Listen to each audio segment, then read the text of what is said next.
You may be having a spiritual awakening, and chances are you probably don't know what the heck is happening to you behind the scenes.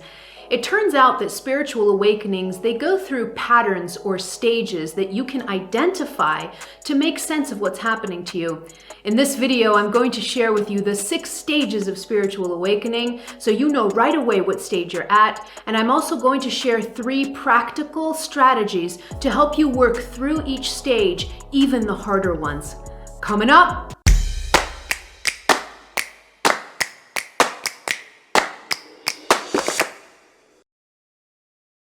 Hello, beautiful soul. This is Christina Lopes, the Heart Alchemist, here to help you open your heart, heal your past, and live with purpose. If you're new to my videos, click on that subscribe button and also on the bell so you get notified as soon as I publish new content. Now, spiritual awakenings can be a really wild ride for us. There are millions of people going through spiritual awakenings across the world right now. And for the majority of us, a spiritual awakening can sometimes be painful and difficult. Now, out of the thousands of people that I've connected with and the hundreds of clients that I've worked with over the years, and in my own spiritual awakening, my own experience, I've come to identify certain patterns or stages within the spiritual awakening journey. There seems to be certain stages that are very common to the majority of us going through spiritual awakenings, and I'm going to talk about those stages today because once you know about the stages, you can more easily work through each stage and your spiritual awakening becomes easier. Here's what we're going to cover in this video. In part 1, I'm going to go over the 6 stages of spiritual awakening so you can identify right away which one you're at. And then in part 2, I'm going to share 3 practical strategies to help you work through each stage, especially the harder ones. Once you finish watching this video, let me know in the comments below which stage of the spiritual awakening are you at. I want to know in the comments below. All right, let's get started with this video. Part number 1 is the 6 stages of spiritual awakening. Now, before I get to the stages, I want to leave just a few little side notes here at the beginning of this part of the video. And that is, I want to leave clear that although I'm trying to break this whole spiritual awakening phenomenon, I'm trying to break it down in stages for you to make it easier for you to navigate. This isn't really as simple and as clear-cut as these 6 stages that I'm going to go through, okay? So I want you to remember a few things. The first thing is that you may be going through different stages, not in the order that I specify here, okay? So you may actually go through the stages of spiritual awakening in a totally different order than what I specify here. So remember, these stages that I'm talking about, they don't always have to be linear, okay? I have put them in order according to what the majority of my clients and myself also how we went through the spiritual awakening, but it doesn't mean that you're going to go through this in this exact order, all right? So keep that in mind. The other thing to keep in mind is that I'm operating in linear time. We're all operating in linear time. So when I break these things down, I'm giving the impression that one stage happens after then the other, and then the other one comes next in kind of this neat linear timeline. That's not how things can really happen. So you may go through this weird phenomenon of experiencing 2 stages at the same time where they kind of bleed into each other or they're superimposed on top of each other, okay? So I want you to remember that, again, I'm trying to break this down and structure it as best I can for you, but you have to remember not to take this so literally that you feel like you're kind of boxed into each of the stage and that they have to go in a certain order. The third thing that I wanted to leave here before I get into the stages is that I'm going to give some time frames for each stage because people ask me this question all the time. How long does it take to go through this or that or the other? People want to know time frames. And I understand that you may want to know time frames, so I'm going to give you some time frames, but here comes my air quotes. I'm giving you, these are not literal time frames. Here comes my air quotes. It's impossible for me to quantify how long a stage is going to last for you because spiritual awakenings are very unique to each one of us, all right? So I'm going to give time frames, but please don't hold literally to those time frames. It can be very different for you than it was for me or any of the clients that I've worked with, okay? So I wanted to leave that here as a side note before I get into the stages. Stage 1 is what I call the wake up. So this is when your awakening starts, all right? There's this little switch in you and your soul clicks the switch, the on switch, clicks it to on, and boom, your awakening starts. Now, I found that there are two main ways in which this awakening or the wake up starts for all of us. The first way is, and this seems to be what the majority of people go through, the first one is what I call chaos, okay? This is the first way that we wake up, and the most common one that I've found, it's called chaos. And this is when something happens in your external environment, either your life falls apart, a relationship falls apart, you can have a life-threatening accident or some kind of disease that's diagnosed. Something really big happens to you in your external environment that just pulls the rug from underneath you. And in that pain, in that triggering, in when life completely falls apart on you, the rug of life is pulled from you and boom, you wake up. You suddenly realize, basically what happens in this situation is your ego completely loses its grip on you because it dawns on you, the real you, the consciousness that observes, it dawns on you that the ego has never been able to control anything. So this happens to us usually when something quick happens, when something sudden like an accident, or in my case it was the disintegration of my marriage that was really sudden and without warning. So that was my trigger for my awakening, okay? So the first way is chaos. The second way that people generally wake up is spontaneously, okay? So this is the spontaneous part. And there are some people that awaken spontaneously. One of my favorite examples is a spiritual teacher, Michael Singer, an author of one of the most read spiritual books out there, I think, The Untethered Soul, and also The Surrender Experiment that I love. He talks about, in his books, he talks about how he woke up, and it was literally, he was just sitting on the floor in his living room one day, and boom, he just woke up. No suffering, no pain, nothing horrible happened to him. He just woke up very naturally and very spontaneously. So that's the second way in which we have this wake-up call. It's either through chaos or it's just spontaneously. Not all of us awaken through pain. I've had more and more people reach out to me and they say, hey, I know that your spiritual awakening was difficult, and I know that some people go through a lot of difficulties when they wake up, but it wasn't like that for me. I just woke up one day.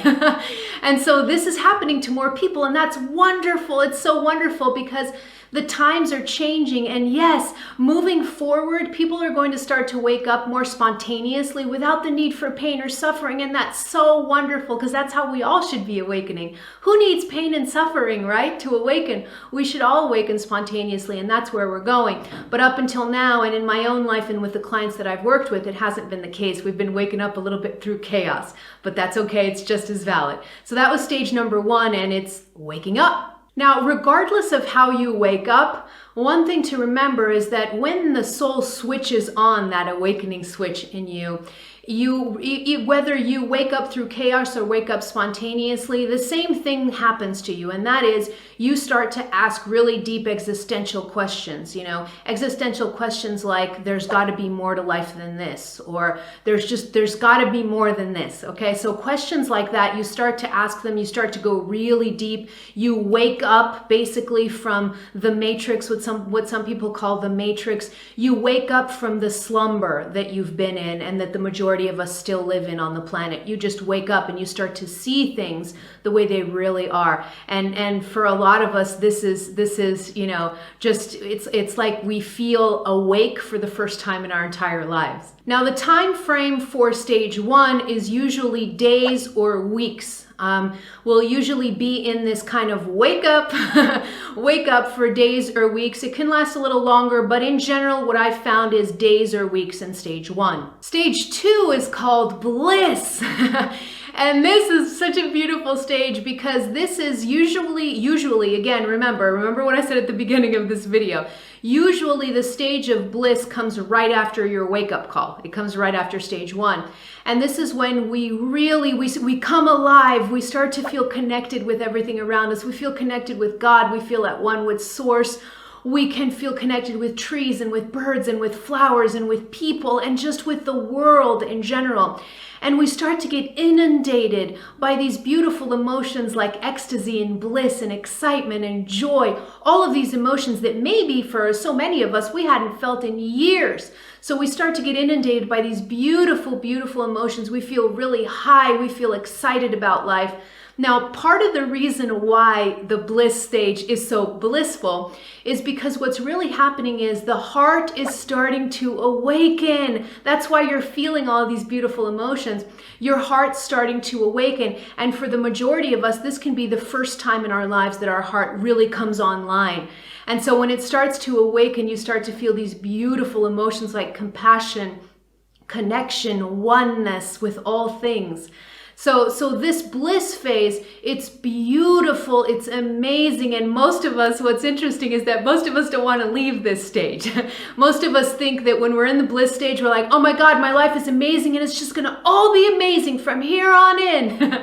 I remember this very much in my own life. I was in this blissful stage. I thought it was going to last forever, and I was just never going to feel any of those dense emotions that I had carried for so long. It was a little bit naive. We're going to get into that in the next stages, but the bliss stage is so beautiful in that it starts opening the heart, and we start to feel these beautiful emotions of being connected and being in love, really, and being guided, not just in love, but being guided. We start to feel guided by spirit. We can start to feel and hear messages. We can start to experience synchronicities from the universe. So this is usually the stage where we start to notice number sequence or angel messages or all kinds of synchronicities. We basically start to tap into the quantum world, and we realize what we didn't realize before. And that is that the spirit world is always trying to help us. They're always trying to communicate with us. But when we're asleep, we just can't listen to them. So in the bliss stage, this is when all of these things come to life in our lives, and we are just super excited about it. Now, the time frame for the bliss stage is usually days or weeks, okay? Days or weeks. For some people, they're in this blissful stage for a few days. Other people, they can be in this stage for weeks before entering stage 3. So time frame here is days or weeks. The other thing about this bliss stage is that as your heart is awakening, you don't just feel wonderful emotions. You don't just feel love or compassion or whatever. When your heart awakens, you start to feel more deeply intuitive, because remember, the heart is the portal of intuition. So as your heart is opening, you start to feel and connect with your intuition more and more. And this is just such an incredible place to be, because for the majority of us, we've been so mind-centered our whole lives that when we come into the heart and we actually start to listen to the intuitive nudgings of the heart, it's just so wonderful, because it's like we feel guided for the first time in our lives.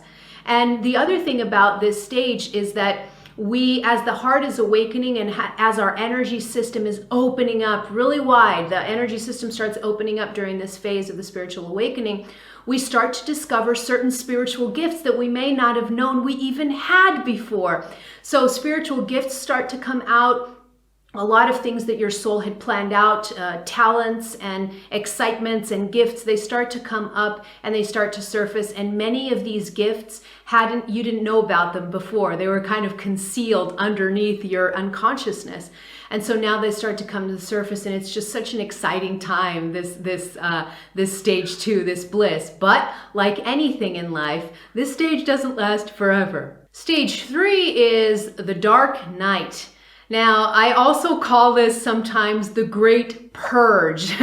And the reason that I call it the Great Purge is because this is the stage of your spiritual awakening where your soul starts to bring up all of the things that need to be healed in this lifetime, all of the things that need to be healed and released in this lifetime. And get this is why the dark night is sometimes probably the most difficult stage of the spiritual awakening, is this dark night. And the reason that it's so difficult is because your soul can be pulling up to the surface things that need to be healed that aren't of this lifetime. So you can be healing things from this lifetime for sure, but you can also be healing things from past lives that need to be addressed in this lifetime because they're weighing you down, they're holding you back. They're holding you in this circle of karma, and your soul is constantly trying to move you out of these cycles of karma and out of these dense energies and all of this baggage that you carry from the past. So the soul will trigger this dark night to happen. And what the soul is doing, it's very consciously doing this on purpose to bring all of the things that need to be healed up to the surface. And that's why I call it the Great Purge. I also call it the dark night of the ego instead of the dark night of the soul. It's known mostly as the dark night of the soul, but I call it the dark night of the ego.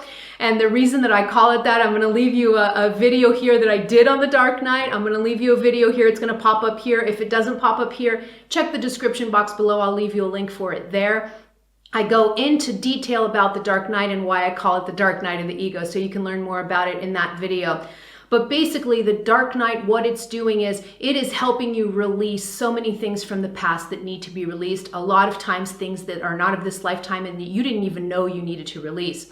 So the dark night is a moment where it's a stage where we can feel anything from depression to despair to anxiety to we can feel completely lost. We could feel like we don't know up from down, left from right. It feels sometimes like we are dying.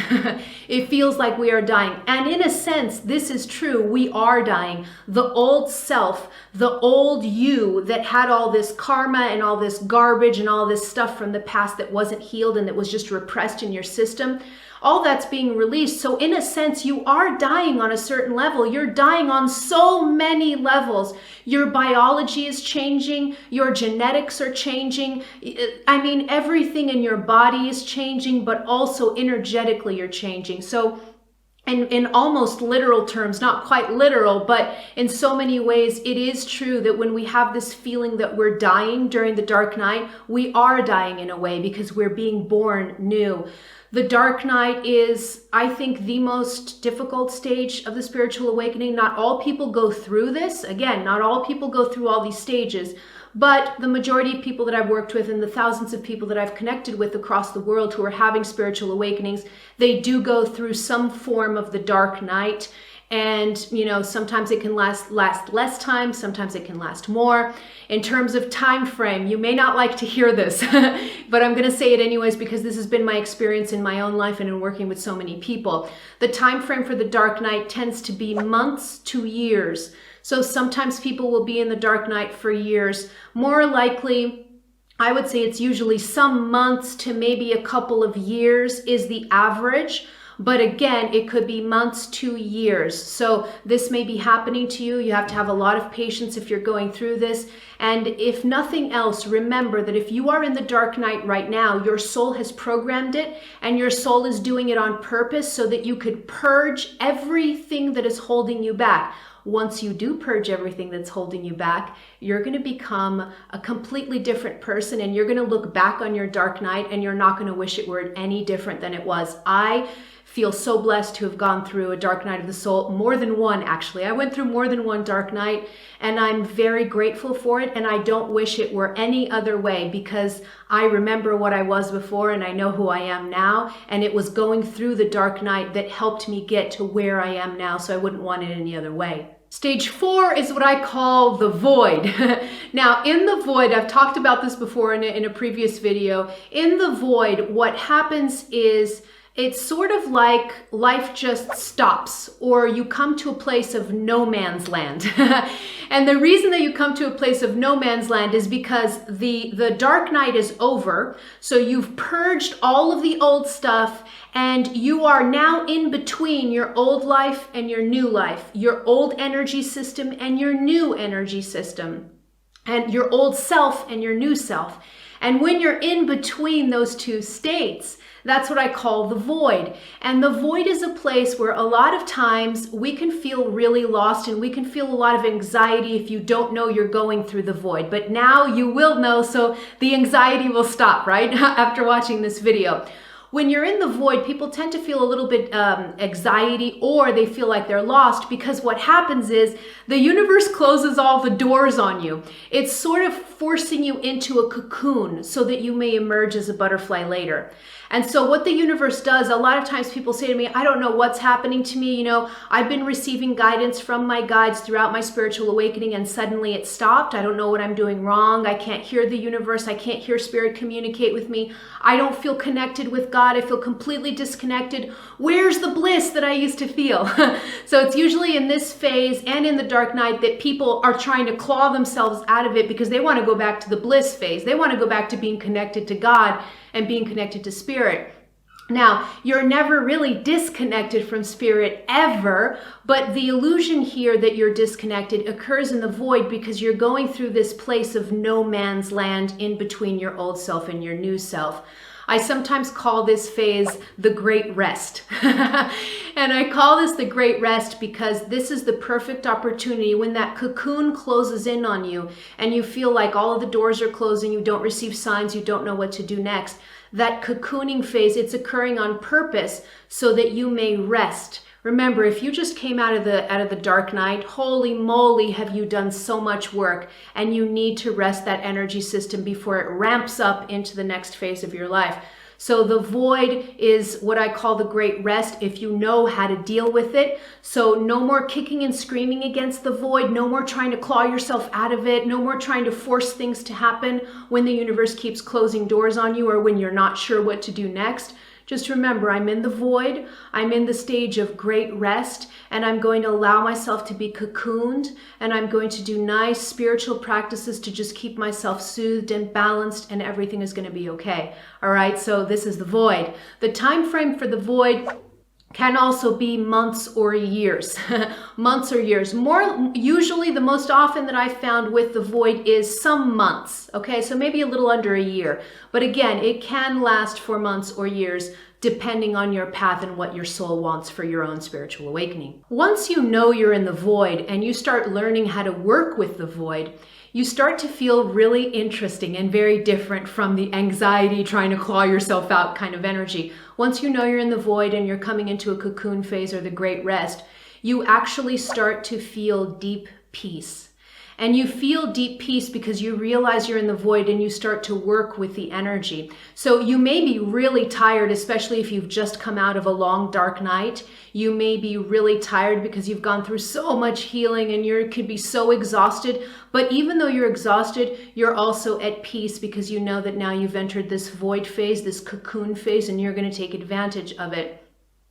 It's also in this void phase, when you're in between worlds, that we start to step into our authentic soul power. And why? Because the old self, all of the old garbage that was holding us back, all of the old stuff that was defining us up until the dark night, it's been purged through the dark night. So now when we get to the void, we don't have that old baggage anymore. So we start to look in the mirror and we're like, oh, who are you? Nice to meet you. This is the phase where we start to stand in our own authenticity. We start to know ourselves, the real us, the real you. You start to know the real you more deeply. You start to come into your power. Now you're just starting. You're not in full power while you're in the void because you're still in between, you're still in between worlds, but you start to stand on your own 2 feet and you start to feel that inner power and you start to feel your authenticity and your soul uniqueness. This starts occurring in the void, especially if you're working with it, not working against it. Stage 5 is called groundedness. And this is when things start to stabilize a lot more after the dark night and after being in the void. You feel more grounded. And the image that I like to give is the image of a tree. So whereas the first stages of your spiritual awakening, you tend to be pulled up like a tree growing its branches up into the sky. You tend to be pulled up into the sky. When it comes into stage 5, you are now grounding, meaning you're growing roots deep into the earth so that you could hold the size of the tree that you've become, okay? So the groundedness stage is very, very beautiful. It's a stage where we start to ground not only in our energy system, but also in our spirituality. So whereas before we really wanted to stay in the bliss stage, we wanted to be excited all the time and ecstatic all the time and in bliss all the time, When we get to the fifth stage, when we are at groundedness, it feels like we've grown up a little bit. The bliss stage feels a little bit more like a teenager, learning something new or tasting their freedom for the first time in their lives.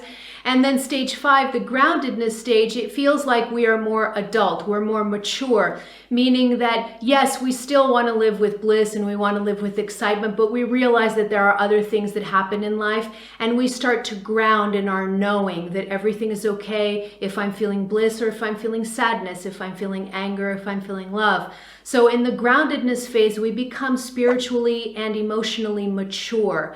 We know that we need to have our roots very, very deep so that we could live life with beauty and fulfillment. And it's also in this stage that all of the spiritual lessons that we've been learning in our spiritual awakening, we start to ground them in the sense that we bring them into everyday life. So whereas the previous stages of the spiritual awakening, like in the dark night, a lot of times we want to hermit, we want to go away, we want to run away. When we're in the bliss stage, we want to be alone in nature, just, excited about everything. When we come into stage 5 and into the groundedness, it's almost like we want to return now to regular civilization because we're ready. We're ready to hold the lessons and the energy of our spiritual awakening in everyday life. We start to ground it more. Suddenly, we don't need to escape. We don't need to run away from people who have dense energy because they're affecting our energy system. We no longer feel like fragile wallflowers. We feel very strong and very grounded in our spiritual awakening and in our experiences. A lot of times because what we went through in the previous stages may have been difficult, and so that builds up our sense of resilience so that when we get to stage 5, we really are grown-ups, both spiritually and emotionally. And so the groundedness phase it's a really beautiful phase. It's a phase where as your roots are going down into the earth, as you ground more and more, something else interesting happens. And that is your energy system becomes more powerful. So that means that you become a more powerful manifester in this grounding phase. The more that your energy system becomes more powerful, it becomes more powerful the more grounded you are, because the deeper your roots, the more the tree can grow up, right? And so that's essentially what's happening. As you ground your energy system becomes more powerful, you become more magnetic, and you become a more powerful manifester. So things may start happening to you, whereas in the void, nothing was happening to you. In this stage, things might start happening to you really easily because your energy system is becoming super powerful and super magnetic. It's also in this fifth stage, or this groundedness stage, that something else cool happens. Remember when I was talking about in the bliss stage in stage 2, in that bliss stage where you felt connected, where you felt at one, where you just felt connected to everyone and to everything, and those feelings of love and compassion that were coming from an awakened heart? Well, those feelings start to return here in stage 5. You start to feel connected again. You start to feel that sense of oneness. You start to feel that sense of deep connection with God. But the only difference here between the stage 5 and the stage 2 of bliss is that this sense of connection is more grounded in this reality. It's more grounded. So it's a connection and it's a oneness where we're now looking at one another and we're giving each other a break. We're understanding that people are doing the best that they can, that everyone has a story, and that story is part of their lives and part of the way that they behave certain ways. So this feeling of connectedness that occurs here in stage 5 is a connectedness that is more grounded than it was in stage 2 when you were in bliss. Because when you were in bliss, it was more the excitement of being connected to all things, God included, and you were just way up in the clouds. You hadn't grounded that energy yet. And so now in stage 5, the connectedness feels more everyday life. It feels more grounded. It feels more real in this reality.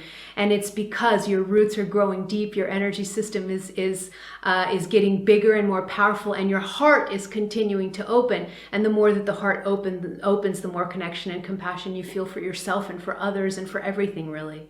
Now, the time frame for stage 5 is generally years.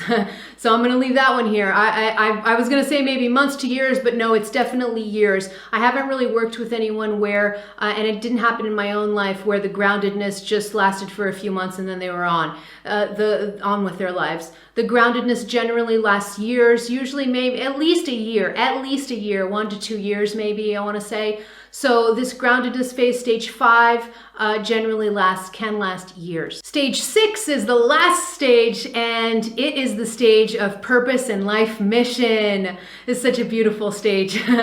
And so basically what happens in this stage is that you've gone through the whole hero's journey, as Joseph Campbell would say. You've gone through the whole hero's journey of going through bliss, then going through the dark night, then going through the void, then grounding your energy, and all of these things have happened in your spiritual awakening.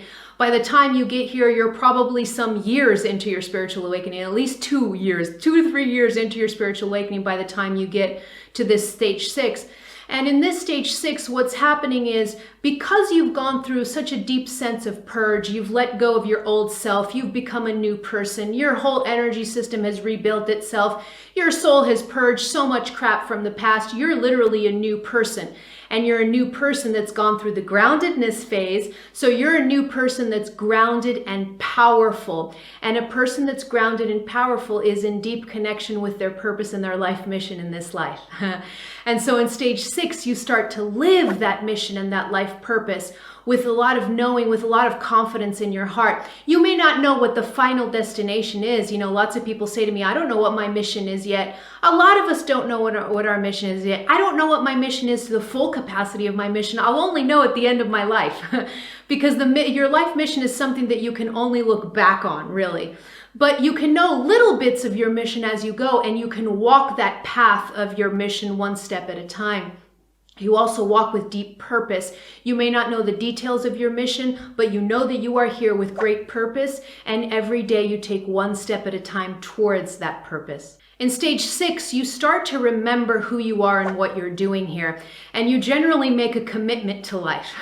And the commitment is you commit to following your soul's path no matter what. So you are no longer influenced by anything that happens in your life, and you will no longer let any of life's circumstances or challenges sway you out of your path.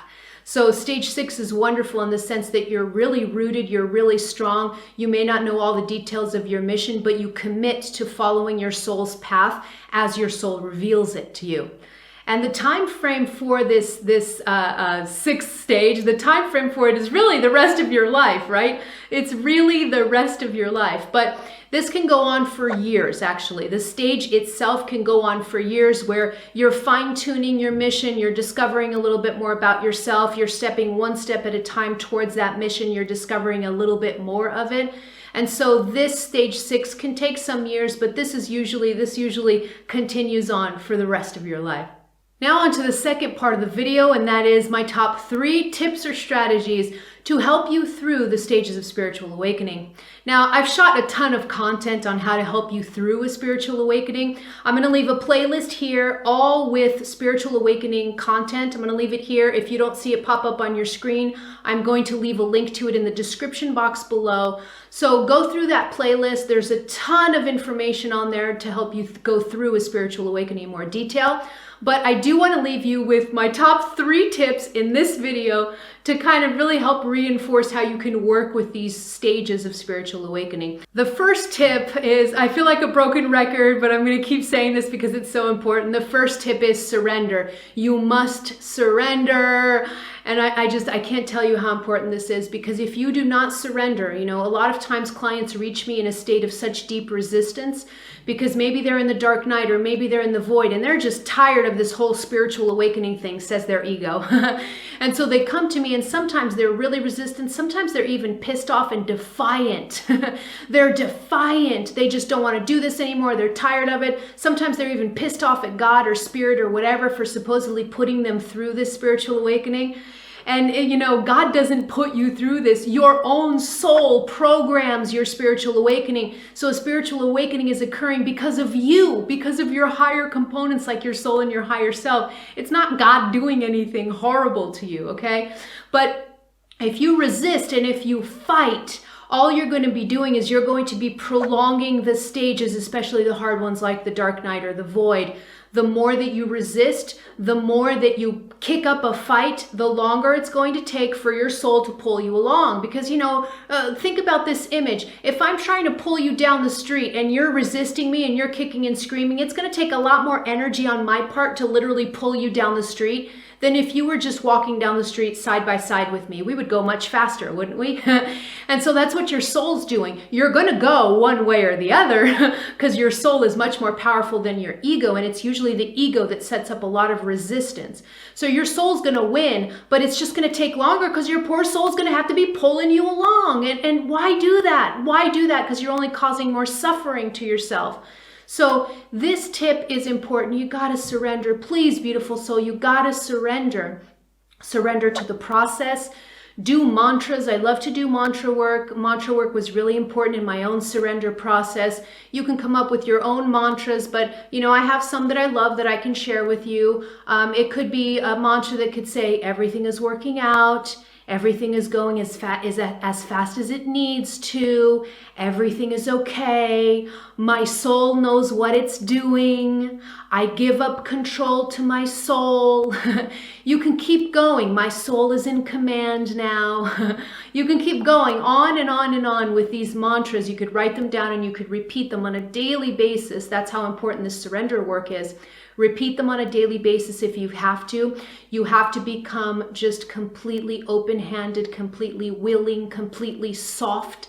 You have to go with your soul. If you do that, if you surrender, if you learn the art of surrendering and saying yes to your soul and where it wants you to go, this whole spiritual awakening, you'll find that the stages, especially the harder stages, they'll go faster. The second strategy is to work with your heart. I love this one. So remember, we talked about how the heart opens and awakens during a spiritual awakening, during more than one phase, actually. It just keeps opening up as the stages continue in your spiritual awakening. So when you're going through these stages, especially the harder ones, learn to work with your heart. Really learn to work with your heart. Learn to listen to its wisdom. Learn to work with your intuition. Learn to just listen to the heart. Come from the mind. We're all very mind dominant, and when you're going through a spiritual awakening, it makes it so much easier if you come from the mind down into the heart. Working with the heart is essential also because the heart, it's not only the central chakra in the whole system. Your heart is the great healer. So your heart is the one that's helping you heal, especially during the dark night. Your heart is like an incinerator. It transmutes energy and it helps you heal. So it's the great healer. But the heart is also the seat of the soul. So when you connect with the heart, you connect more closely with your soul and with your higher self, and you receive that guidance more accurately and more clearly. So when you do take a step, you're taking a step because you know that your soul or your higher self kind of nudged you through your beautiful heart center. So a lot of people reach me and they say, how the heck do I start working with my heart? Because I don't know how. So I'm going to leave you a couple of techniques here on how to work with the heart that I love and have used and continue to use in my life. The first one is physical touch. So you can actually start tapping. You can use tapping routines and just tap on your chest right here over the sternum. When you start to tap, especially if you close your eyes, take a nice deep breath, bring your awareness into your chest and start tapping. The more that you tap on the sternum, on this chest bone here, the more you're awakening. Tapping awakens the energy of a center, and so it's easier for you to connect with the heart. Or you can just use your hands and just put your hands on your heart. When you're doing a meditation, put your hands on your heart, keep them there, and bring your awareness into your heart. You're going to start feeling energy move there. And when you start feeling energy move there, you're going to be able to understand what your heart is trying to say to you. Remember that the heart's intuitive communication is not in words. So you're going to have to learn how to speak to the heart through feelings and sensations. So you have to have your concentration, your awareness in the heart region. The second way to work with the heart is really to quiet the mind. There's no way around this, beautiful soul. Some people say to me they don't like meditation, they can't do meditation. I don't care what you do, but you have to quiet your mind, especially initially during your spiritual awakening when you're not used to working with the heart. So when the heart first starts to awaken, if you're too much in your mind, if your mind is going 1,000 miles an hour constantly with all these thoughts and all these things, the ego just always knows what it's trying to say and always has an opinion. The more that you're stuck in these thoughts, the more you drown out the wisdom of the heart, all right? So when you're working with the heart, the mind has to quiet, whether it's through meditation, whether it's through dance, exercise, contemplation, being in nature. I don't care what you use, but you have to practice every single day the art of quieting the mind and coming into your heart, especially initially. Otherwise, you won't be able to decipher what's mind and what's heart. Speaking of the mind, the third strategy is detach from the mind. So this was a crucial skill that I had to learn in my own awakening, especially when I was going through my dark nights, because when you're going through the harder parts of the spiritual awakening, your mind really does kick up. I've talked in previous videos about how during my spiritual awakening, I had spontaneous regressions. I would have past life memories that would have these flashbacks that would come up in my mind of past life memories they would just pop into my mind, and they were sometimes really violent and sometimes really chaotic. And so I had to learn very quickly how to detach from my mind, because if I didn't detach from my mind, I would quite literally go insane, because there's a lot going on. When you're going through the purging process, part of the purging process is also a purging of the mental body. So your mind can feel like it's going insane, especially during the dark night and during these purging phases of your spiritual awakening. So the detaching from the mind was one of the first techniques that my spirit guides showed me when I was going through my spiritual awakening, and it's just so essential. You basically, what does it mean to detach from the mind? You have to remember that you are the observing consciousness that observes everything going on. You can observe your heartbeat, but you can also observe your thoughts from a distance. You are not your thoughts. And so when you're going through the spiritual awakening, you must learn sometimes very quickly to unplug and detach yourself from all of the millions of thoughts going on in your head, because a lot of the thoughts are distorted, negative, they're chaotic, they're all over the place, they're fear-based. And so you don't want to be identified with those thoughts. You want to be out here observing your mind in the same way that you observe your heart. So when you close your eyes and you're observing your heartbeat, you don't get identified with, you don't attach to one heartbeat versus the other, right? It's just heartbeats, boom, boom, boom, one heartbeat after the other. And you can very clearly observe your heartbeat without getting involved. You can observe your lungs breathing without getting attached or involved. But you can also observe your mind and your thoughts without becoming attached or involved. So this is important. This is crucial for you to go through the stages of the spiritual awakening more easily and more smoothly. The more that you can hold that position of observing consciousness, the faster you go through the stages and the faster you purge and heal the mental body. And just to help you detach a little bit more from the mind, I'm going to give you a simple two-step process to get you there, because a lot of times people say, I have no idea how to separate from my mind. I have no idea how to observe my thoughts without getting attached to them. So I'm going to give you this two-step process.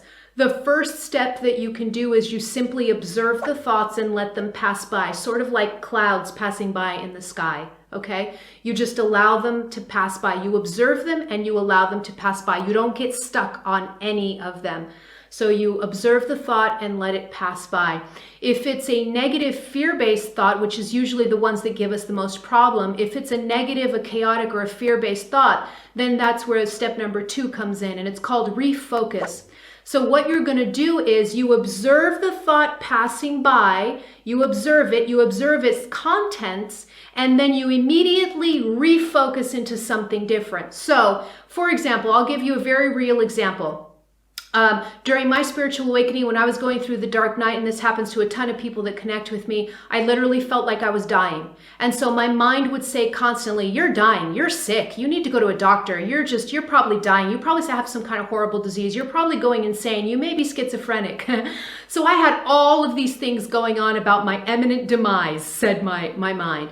And so the way that I started to work with this was I would observe those thoughts, I would say something soothing like everything's okay to the ego to kind of quiet the ego down, and then I would immediately refocus. Refocusing is literally thinking something completely opposite of what your thought process was. So if I was in this loop of I'm dying or I'm schizophrenic or I'm crazy or whatever, I would refocus and I would say something like everything is okay. My soul knows what it's doing. I put my hand on my heart a lot when I was doing this. My soul knows what it's doing. Everything is okay. All is well. I'm walking my path as I should. You see? So I would literally refocus. It's not enough to just observe the thought and let it go. It's more powerful if you then refocus your thought process on something more optimistic, more expansive, more open, okay? And so the more that I refocus, what refocusing does is it literally causes your brain to rewire from a negatively biased brain to a positively biased brain, okay? So an optimistic brain, that's a brain that even though hard things may happen, an optimistic brain always sees the silver lining, okay? So the refocus is really important. It's going to help you change, shift that mindset, shift those chaotic fear-based thoughts, and it's going to help you do this pretty quickly. And to make this whole process of detaching from the mind easier for you, I'm going to give you a little bonus here. Bro bonus, a bonus tip, ding ding. I'm going to give you a bonus. It's an exercise that I love. This is a transformational exercise, so hopefully this will work with you. This works really well. It's what I call the hover. And what the hover is we're expanding your level of awareness way out. We usually get stuck in the rut of our mind, okay? And usually the way that we get stuck is our mind focuses on something really small and it starts to make a huge story and a big problem about it. So our focus is too constricted, and when the focus becomes constricted, your energy gets stuck and your mind gets really stubborn in that constrictive fear-based pattern. So what the hover does is it expands your awareness. So here's how the hover works. You may want to do this, do this afterwards. You can write down some notes so that you can know how to do this on your own after watching this video. You're going to sit in meditation, you close your eyes, and you bring your hands to your chest, and you're just going to start focusing on your breathing, focusing on your chest, and you're going to feel your heart light. It's going to light up, all right? And the light is going to start to come out, out, out. It's eventually going to pop out of your chest, and it's going to create this huge bubble around you, okay? This is the light of your consciousness. And what you're going to do is you're going to visualize the light of that consciousness. First, it's going to get so big that it's going to occupy the room that you're in. Then it's going to pop out of the room and it's going to get so big that it's going to occupy the whole building that you're in. And then you're going to get bigger and bigger and bigger, and your consciousness is going to occupy the city that you're in, then the country that you're in, then the continent that you're in. And you're just going to keep expanding your consciousness until you find yourself hovering in outer space above the planet, just looking down on this beautiful blue planet. And I call this the hover because out here in space, with that expanded awareness, you're in the silence of space and you're just looking at the beautiful blue planet below you. With this expanded awareness, it's like your problems, the problems that your mind makes, they start to fall because you get a new perspective on life and what life really is all about. So use the hover exercise whenever you feel like you're stuck in a rut and your mind doesn't stop and you can't detach from your mind. Just use the hover exercise. I love this exercise so much, and it works in my life and the life of so many clients. Now I want to hear from you. What stage of spiritual awakening are you at? Let me know in the comments below. And if you have a question you'd like to ask for my weekly videos, leave them also in the comments with the hashtag #AskChristina. Click here to subscribe to my channel, or head over to my website and take my heart quiz to figure out if your heart's blocked. And don't forget to check out this playlist here with curated videos on spiritual awakening to help you get through your spiritual awakening faster. All right, beautiful soul, I love you. I am out.